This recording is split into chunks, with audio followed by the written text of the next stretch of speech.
Welcome, everybody, to Dead Talk Live. I'm your host, Viz, and today our special guest is Calem MacDonald, who is starring in Kids vs. Aliens, coming to theaters, digital, and video on demand January 20th. Calem, thank you so much for being here today. How's it going, man? It's good. Thank you for having me, John. I appreciate it. It's our pleasure. I love your character. So let's get started with Billy. And where do we start with Billy? So when you first auditioned for the role of Billy in Kids vs. Aliens, did you have any idea or scope of the type of character you were going to be playing? Yeah, before I officially signed on to do the role, Jason sent me the script and I took a read through before I ended up meeting with him and confirming to do the role. But yeah, I knew what was in store and I had a meeting with Jason before we actually started shooting and we fully talked about it. We got into the role and we got talking about Billy and then, Nova Scotian stuff and a bunch of other stuff. But yeah, I was fully aware of kind of what I was getting into. Okay. Now, Billy is beyond just a bully. He's mean and abusive and a whole bunch of other stuff. As an actor, what kind of a backstory did you build for your character to help you get into that mindset? I always forget to talk about this because this was a crucial part when me and Jason first had that meeting. So he told me to look at one of his inspirations. He told me to watch like a reality TV show called F Boy Island. Hmm. So he's like, go watch that, and you know, this is kind of what I'm thinking for the character. So I watched that. I was like, oh my God, all these guys suck. It's basically kind of, two-faced. Billy's two-faced. He's showing one thing to Samantha, and he has obviously has ulterior motives, wants to throw a party, all that stuff. But yeah, that was the first kind of piece of Billy that I built on, and then I kind of like to do a little bit of homework myself, so I made up.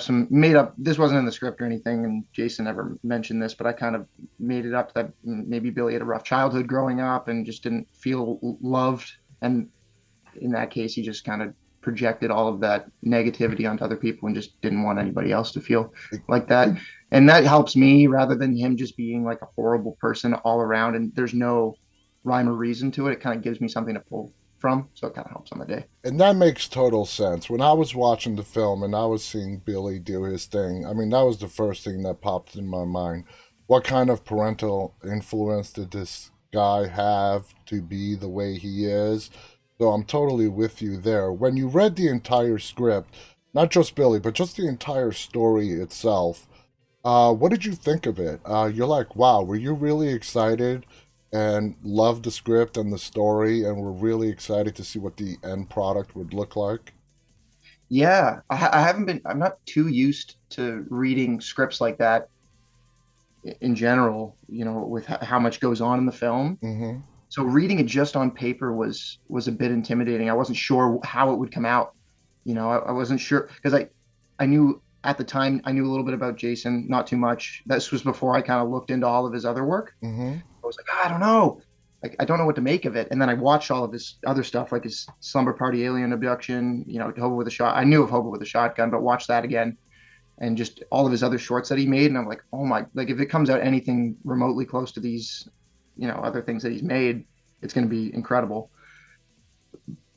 So yeah, that was my first kind of, and then I had a meeting with Jason, and he completely sold it on me. Like the way he works and the way he talks about movies and the way he thinks was super inspiring, and I knew I couldn't not do it. Absolutely. Now, when people see antagonists, bad guys on the screen, they try to find some redeeming quality in their story arc. For Billy, I gotta tell you, man, I didn't see any redeeming qualities. I think he is such a damaged kid from, like we talked about, his probably growing up experiences. What's your take on that? Do you think there's anything redeemable about Billy? Yeah, it's tough to say because not spoiling anything, but throughout the film, it's tough to like the guy. Yeah. He shows the soft side of him. That's obviously convincing to Sam, and Sam's not a dumb person by No. any means. So there's some sort of convincing part of him that it could be it's believable, and it could be. it could be real, And that but makes him he's sort of so like a master manipulator, though, as well. that's what I was trying to get at. Yeah, he's so believable and so real as that fake character that he's putting on for Sam that Hmm. it's it's hard to have any empathy for him. But I guess on the day, in a sense, I kind of felt like, okay, this is such a, you know, this is just the actor thinking, I guess. It's not actually how I would think of someone in real life, but he's so good at manipulating. Hmm. It's hard to overlook that, Yeah. and that's his quality of just being that horrible type of person. And that was what I kind of like to pull from. Another thing I like to pull from was how he could kind of switch on the fly and be, you know, turned around 1 minute talking to himself about, this party's going to be insane, and then turn right around and give Sam, the complete 180 of, nice Billy. And that's a testament to you and your acting because you really pulled it off. You nailed it. Uh, to make the character really just so in a split second you have good Billy, and then the next second you see this totally different side of Billy. And there was Now, one, oh, sorry to interrupt, but there was one day, just speaking on that, where it's close to the start of the film. Billy comes to Sam's house, with, wanting to, get to know her. mm-hmm, And we were shooting it how Sam couldn't see my face, but the camera was on me. So Sam would be behind me yeah, where that sign is. And Jason was like, kind of mumble to your, I don't even know if this was in the script, but like mumble to yourself, like this house is perfect, and like kind of show the real Billy on this yeah. angle. And then when we turn around, Sam sees my face, and it's just kind of, and then he said, okay, play the fake Billy on this angle. So she doesn't Oh, see anything. He's kind of thinking to himself, and then flips around. So it's kind of switching on the fly. And Jason helped me with that on the day. He was like, this would be a cool idea. I'm like, hell yeah, that's awesome. That's that so sick. is awesome. Now, our guest yesterday was Dominic Marice, and when I asked him about Billy, he told us on how when the scene was ready to shoot, you would go into like this sort of like method type acting to get into the character, and it was a testament again on how you really wanted to get into the mindset of Billy. Is that an approach you use with all your characters, or was Billy on such a different level for you that you needed to do that to get into his headspace? I wouldn't necessarily, I guess it's a method, kind of. I Hmm. don't, just to clarify, I wasn't like walking around as Billy or No, anything like yeah. that. I know a lot of people, a lot of those crew members and actors are my friends. And if I would ever do that, I would never work in Halifax or Nova Scotia again. But I guess I kind of relate it back to like doing sports and just kind of needing to get in the zone. Like maybe just take a few breaths, like close your eyes, whatever you need to do to like kind of focus up, because there's a lot of stuff going on in the film set, and sometimes you're on your phone and you're texting your girlfriend or your mom or whatever. So it's nice to just take a few seconds and just shut off and just it's kind of like meditative a little bit. Yeah, yeah. Just kind of like shut things down, shut things off, and slow things down, and just kind of get in the zone, get in the moment. Okay. But yeah, I use that usually for the characters that I'm doing if I'm feeling, a bit anxious or a bit, unfocused. Just kind of just take a few minutes. And but for Billy, I felt like I did that a lot because there's so many intense scenes where I Hmm. needed to be, projecting a lot of whatever the emotion was. I needed to project a lot, and that just kind of helped me either calm down or hype myself up. Just jump in place for a sec, shake it off. Get the Absolutely. heart pumping a little bit. Yeah. Now, a lot of actors love playing the antagonist, the bad guy. Did you have a lot of experience prior playing a bad, person, backstabber, let's say? Or was this really the first really bad role that you've had? And you try to have some fun with it. So, try to have some fun in being the bad guy. Yeah.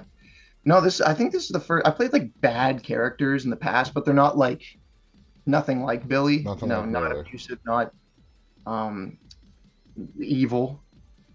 But no, this was the first time that I've played someone like this, and it was really fun. It was super fun. I remember and after we screened it in Halifax a couple months ago, and I was walking.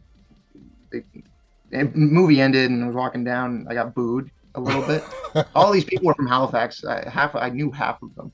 But like there's a little bit of a boo, and I'm like, oh, that's kind of cool. Like That people means you hated it did your so job much. correctly. Yeah, yeah.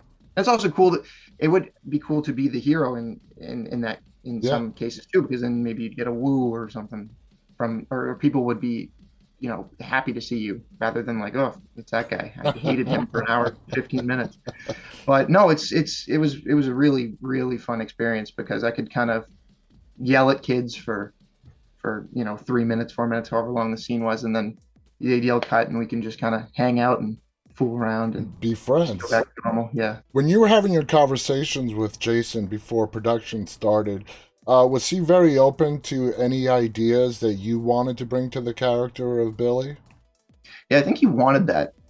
I think he wanted, and he mentioned this a lot of like, I'm a lot older than you guys are. If there's anything in the script that doesn't feel real or doesn't feel right for kids nowadays or for teenagers, whatever, bring it up to me either before production, just table read Hmm. on set, bring up like what notes you have. If you feel like anything's off, like let me know, which is like awesome. He's such a good collaborator, and it Yeah. felt so nice to have that sort of freedom because on the opposite end of that, there's filmmakers and screenwriters who would, you know, what's It's what's on the their page way on or the highway. yeah, which is fine. I mean, that's whoever said it is that's up to them. But for Yeah. this, it was so nice as an actor to just be able to go and play and have fun And, and just and have it bring my own ideas to the table and not feel anxious about it.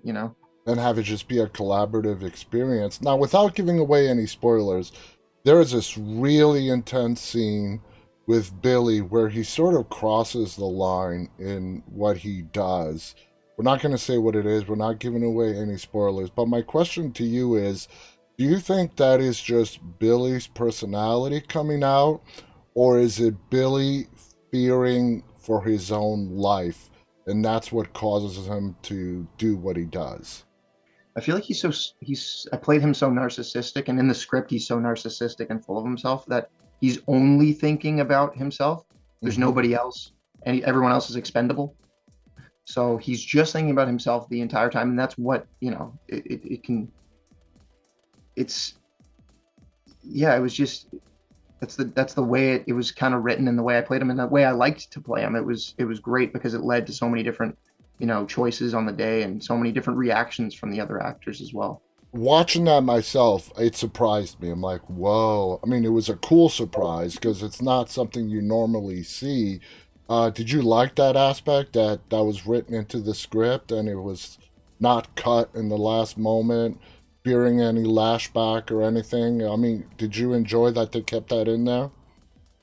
Yeah, I liked beginning to end. There's a lot of stuff that they added actually. Not a lot of stuff was removed from the original script. A lot of stuff was just kind of added on. I Okay. was like, it kept getting like better and better as the revisions were going.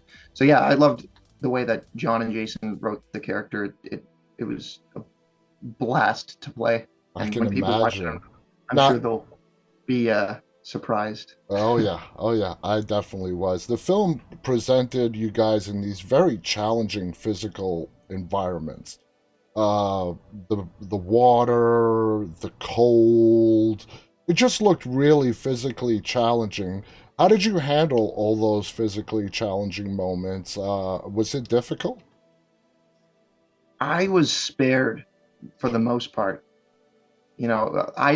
I was actually kind of jealous because there's a huge water tank that they do survival training in Yeah, near my in Dartmouth, Nova Scotia, and a lot of the kids got to go, and I didn't get to go to the fun wave water tank. But that was all like heated pool, and that was fun for them.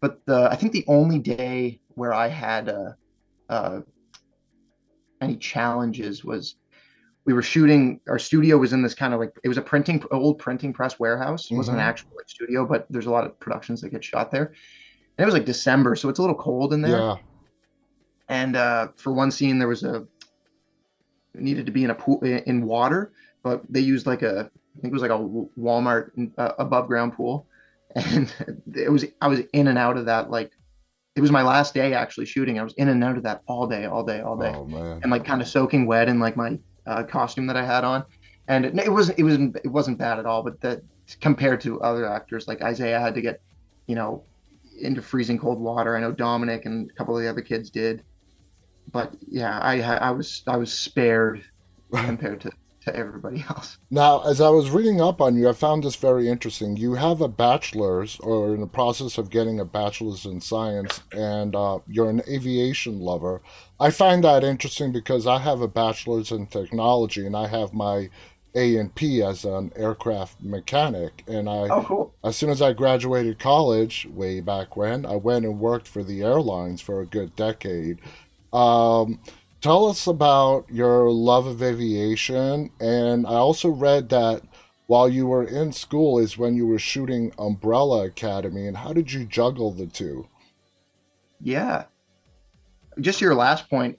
Usually, when like the last few years that I've been shooting things has been during school, which was good because it was a job and I'm able to Yeah, pay for a little bit of school, which is great. And on the downside, it's you're away from school for a long time, so it's hard to keep up with the classes. But yeah, my I took a 4-year course at Mount Allison University for it's a Bachelor of Science in Aviation. So I just completed my commercial pilot's license. I have a couple of different multi-engine rating and IFR rating. congratulations, man. That's Thank you. awesome. I'm going back to school actually on Monday to do my instructor rating at Uh-huh. Moncton, my college. But yeah, I for some reason it was just in me. I just wanted to fly planes. I think I did a career project in like grade 6 and put it all on a big Bristol board and said I want to be a pilot and just put a bunch of stuff on it. Grade Yeah. 6 would. For But yeah, people, it just was in me for this, and that was like the only thing I wanted to do after high school was either act or work in film, I guess. Acting prior it was my priority, but working in film and being a pilot. absolutely. And for people who just have a passion for aviation like we do, it's hard to put into words. For me, I always loved aircraft, and it just came a time in my senior year in high school where my guidance counselor asked me, "What do you want to do with your life?" And I go to her, "I really love airplanes." And luckily, there was a college in New York City that, was a real college. I got my bachelor's in technology, and as you're getting your bachelor's, you're trained to get your mechanics A and P. I got my FCC license.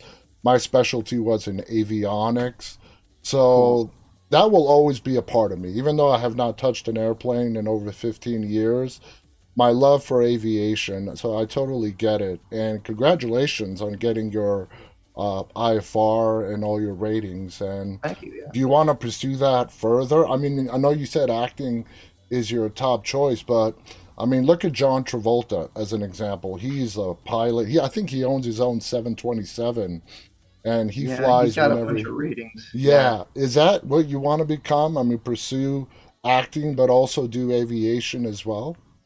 Yeah, I'd love to do both if I could, I'm pursuing, like I said, an instructor rating. So hopefully in the downtimes of filming, usually around the winter time, like we're in now, there's a little bit of a break around the holidays. Yeah, And I'd love to, fill that time up with some sort of aviation job, instructing it if that's what comes along. yeah. But in a perfect world, I'd be able to do both and keep both dreams alive, I guess. You can do both. And, Caleb, I want to thank you so much. Guys, the movie is called Kids vs. Aliens. It's coming out to theaters, digital, and video on demand January 20th. This is not a family movie, so don't get fooled by the title.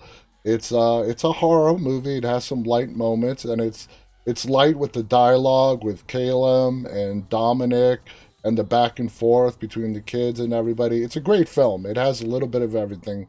So make sure to check it out. I want to thank our guest again, Caleb, and thank our audience, those of you who are tuning in live and those who will be watching later on. On behalf of Calem MacDonald and myself, stay safe and stay walking. Bye, everybody. Yeah.